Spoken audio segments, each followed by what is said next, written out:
بس ام افرتبك كم بجواني هات بولاي بيامن صلى الله عليه وسلم فرن يا رسول الله طلاق بسينا لبياوا كم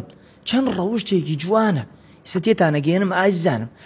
اما براسي كيشي زور قورو بربلاو لناوكم القامان لبين جنو ميرده هم بيجمو اگه فولو نکردین فولو مانکە پیاوی بەڕێز پێشەوەی بێژم با ئیمانەکەت پاڵ نییە یەژم با ویژدان و هەبێ عەلە لەقەڵ ویژدان بۆ ئینسان زۆر جوانە عیبە و پیاوەتی نییە ئەگەر بێت و ناتەوێت لەگەڵ ژنەکەتا بژیت گەرەکتە تەلاقی بەی مناڵی بۆ لێگریتوە بۆ هەمیشە لێ ئەدەی بۆ نەفەقەی لێ ئەبڕیتەوە بۆ مانگە دوان و دە لە ماڵ دایک و باوکی ئەیتۆرێنی بە پێچەوانەیەش و ئافرەتان نەتگەرەکەتەکەم پیاوە بژی بۆ یەجی سحرم لێ کردیاوە بۆ ماڵی پێ گۆڕی بۆچی حەقی نادەی و لە ماڵەوە لەگەڵیا بەخۆشی ناژی بۆچی ناوە خۆتە تۆرێنی و ژیانیان پیاوە تاڵ کردووە و خەریکە بە تەواوی ناوتان زەنە بێ ژن و پیاوە گەر یەکتریان نەگەرەکە با چاو لەم ئافرەتە بکەن هاتە بۆ لای پێغەمبەر صلی الله عليه وسلم فەرمووی یا رسول الله قەیسی کوڕی ثابت پیاوێکە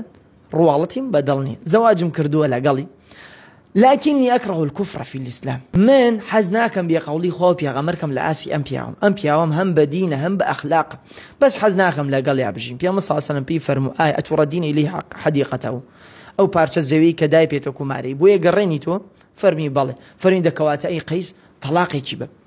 زور ببسيطي كي شكل حلكت خوي قوريش رك عوادا ويلي كردين جنوم يردا برزكان فرمي دي فإمساكم بمعروف أو تسريح بإحسان یانەوەتا بەجوانی و بەخۆشی لەگەڵ یەکتریا بژین یانەوەتا ئەگەر ناژین تەسریحم بئیحسان بەجوانترین شێوە لە یەکتری بنۆ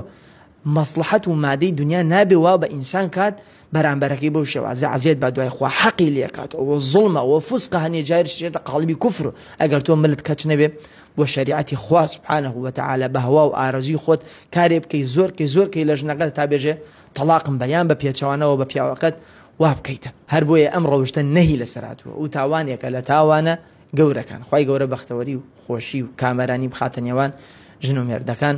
وەم باس خواسان هەرگیز لە بینیانە دروست نێ ئامین. السلام عليكم ورحمة الله وبركاته.